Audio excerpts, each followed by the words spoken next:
everyone, this is Rebecca with the Glitch Stitchery. I'm here today to finish off my March Mohair Spotlight, or whatever I end up calling this series, it doesn't really matter. So the final video in this series is I just want to talk about crocheting with mohair since we've already woven with it. And a lot of what I'm going to say is also going to apply to knitting, so that I'm not going to knit a bunch of swatches, but it will apply, technically speaking.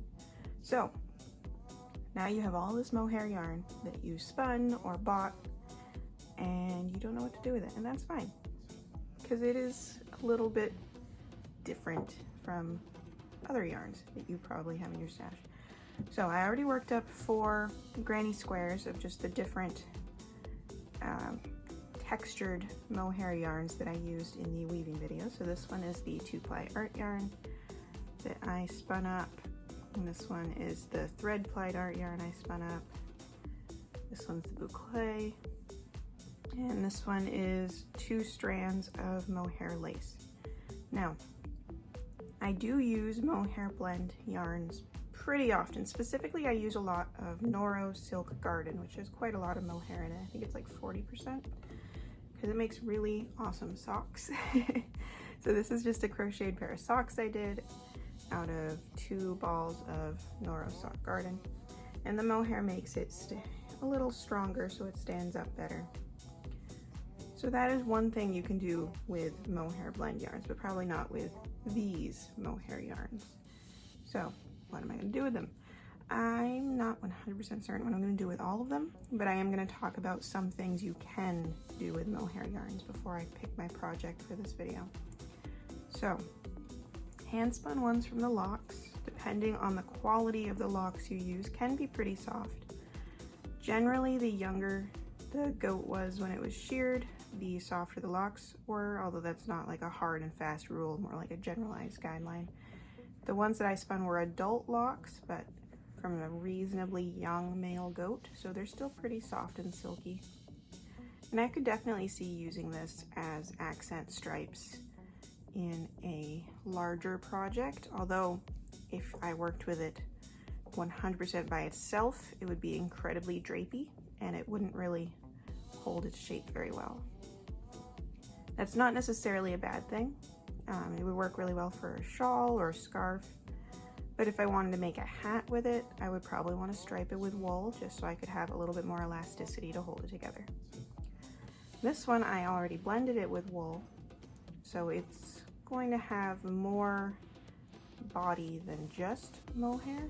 However, because of how randomly I spun it in the thick and thin, it could prove a little bit difficult to work with.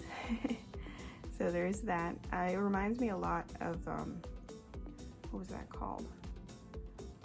It's like a Lion brand yarn that has like a thick and thin with a thread around it. It's called like, is it Homies? I don't know. It's everywhere. You see it a lot in the yarn section of various stores, even have it at like big box stores. But it's a similar texture, although this is obviously much softer. This one I could definitely use for hats.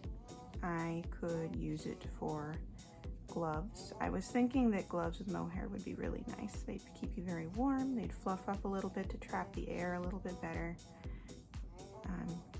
This winter's been kind of weird for us. It's been going back and forth from like 40 to 60 degrees and then dropping down to like 10 degrees. So it would be nice to maybe have a backup pair of mittens in the car for when it drops randomly like it did this morning. I don't know, that is one option. Although I am thinking I'm just gonna weave the rest of this one because I really like the texture it gave me when I was weaving. Now the 2 that are going to be the weirdest to work with are the Boucle and the mohair lace. Now, I don't generally work with mohair lace by itself. It's very, very fine, but what most people recommend is to hold it along with something else, and you're just kind of adding it in to add extra texture. So if you go on Ravelry and you look at patterns that have this yarn in it, you'll find sock patterns and hat patterns and sweater patterns where it's a more standardized yarn, usually one with wool content, and then a strand of this along with it to make a fluffy end result. And actually for a while there was a trend of making socks where it was like bulky socks. So like thick around the house slipper type socks, and there would be 2 strands of fingering weight yarn and then a strand of mohair lace. And they'd have that nice fluffy texture. Personally, because of how fluffy it is, I don't think I would make those socks. Not because I don't think they would hold up, but because they would just trap dirt and dust to your feet, and they would look kind of gross after a couple wears. But I do really like the heathered hats that use leftover bits of fingering weight yarn and mini skeins and then some of this to tie it all together and make it look really nice. So I actually have a ton of mohair lace that I bought probably for that type of project in the future because I love it and it is really soft. This is the Cruella mohair. So hers is 72% mohair, 28% silk. It's very soft and it would work well for those type of projects. I have been saving it up until I can figure out exactly what I want to do with it. One project I had in mind, if I can find some sock yarns to match, is I was thinking that these 3 colors together are very Star Trek. Don't really know what I'm going to do with it, but I do like it. Now the Boucle also has a very interesting texture, and it's very, very difficult to see my stitches. So I was thinking that to use the Boucle, a lot of it's going to probably be woven with. All the green ones I will probably weave with, because I did really like the woven texture for the Boucle. However, I thought it would be fun to make a small stuffed animal where I hold this along with another yarn, and then this texture will peek out. It would be kind of sheep-like, I guess, or I don't know. It would give a fluffy texture to the amigurumi, I think, although it's going to depend on how tightly stitched it ends up and whether the little loopies end up showing or not. So yeah, I'm still figuring out what I'm going to do with all this stuff. Now I do have some other mohair yarns in my stash that I plan on eventually making socks with. Those will probably be in a separate video. For now, I'm going to stop the camera and make a Tunisian crochet swatch for all of these yarns, because it occurs to me that I've never seen anyone use mohair based yarns with Tunisian crochet, so I'm just wondering if there's a reason for that. And then when I come back, we will again try to figure out what I'm going to make for this project. Alright, so I finished up my Tunisian crochet swatch, and honestly, it wasn't as difficult as I thought it would be.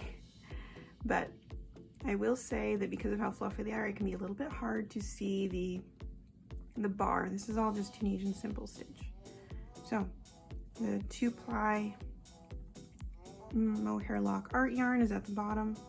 You can see the difference in how those worked up in normal crochet versus Tunisian crochet.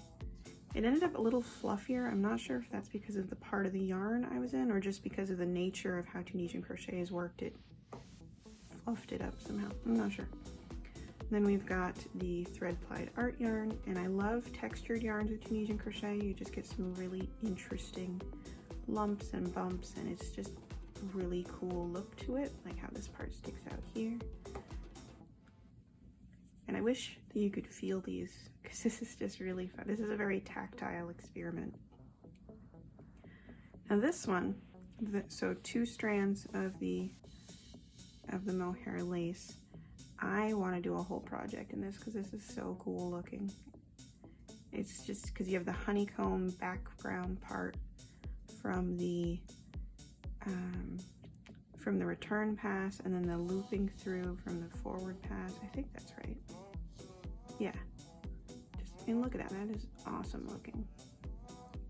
I could see doing something really cool with that, although I'm not 100% sure what. I guess like a really ethereal shawl, perhaps? I don't know. I just love that texture though. And finally, the one that was the most difficult was the Boucle, because even though I was working into the front bars, because I thought that would be easier, it's still really hard to see them.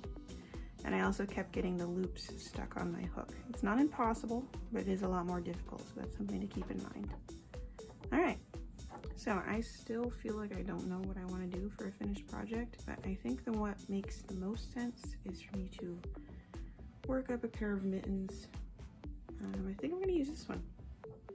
It crocheted up better than I thought it would, so I'm going to give that a shot. And I'll meet you back here when they're done.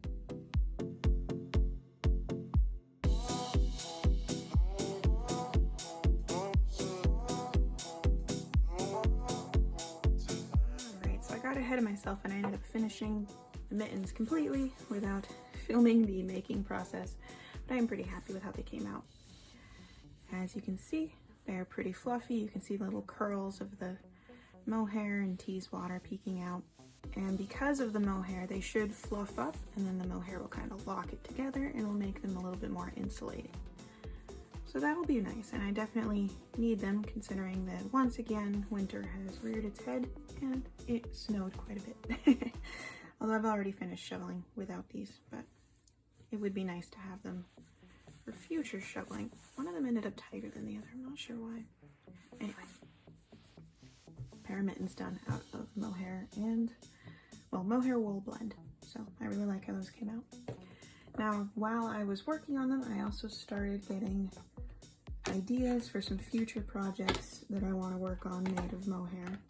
So I started this just to see how, it's kind of a swatch at this point. Oh, why is my computer mouse over here? So this is 2 strands of mohair silk blend lace weight and 2 strands of fingering weight. I think it's wool and it was merino and something. I forget what the other part of it is. Either silk or alpaca, one of the 2. I think there's a ball tag in the center. So I guess once I get there, I'll find out what it's made of. Anyway, I really like how this is working up. I like the texture I'm getting from it. So I'm going to be playing with that for a bit and just seeing how that works up.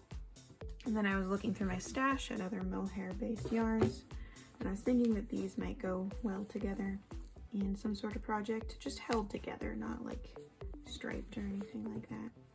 I still have quite a lot of the Boucle left, so I'm gonna have to find uses for it. These are a mohair Rommeldale, oh, I got lavender on it, mohair Rommeldale blend from a small farm. So these are a farm yarn that I dyed up. I have 3 balls of it. It's like a light fingering. I was thinking I would use the 3 strands together to make either socks or mittens, although there's enough yarn here so that I might be able to get socks and mittens out of it. I'm not sure.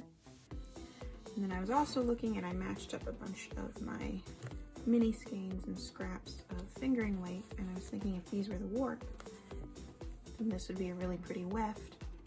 So Silk Garden sock solo, it's only 10% mohair though, so it's not like a hugely mohair project. But it was fun to just go through my stash and plan out different mohair projects with my mohair yarns. And I still had some others as well, but I don't really know what I'm going to make out of them yet. I have a fair amount of mohair in my stash. I do really like it, and if I find it available at a good price, I tend to stock up on it. In the future, I want to do at least 1 pair of socks where I hold a strand of mohair lace along with the yarns while I'm making the socks, because those are supposed to be really nice socks, but I am nervous about how all the dusties and stuff I walk over would stick to them. I don't know how well they would last longevity wise. So I know that was a little bit rambly, but that is pretty much it for the mohair month. You know, we washed and dyed the yarns, and we cut, let me restart that. We washed and dyed yarns and fibers, and then we spun yarn and we wove, and now we've done some crocheting and just testing out different textures to see how they look crocheted. And that's about it. So I do want to do these month-long fiber focus type things more often. For the month of April, I already have alpaca started, so you can expect to see that. Other than that, it's not going to be like an every month thing, just kind of randomly when I feel like doing it. I don't have any others planned at the moment, but you can expect to see them occasionally. In the meantime, I hope you have a great weekend, and thank you so much for watching.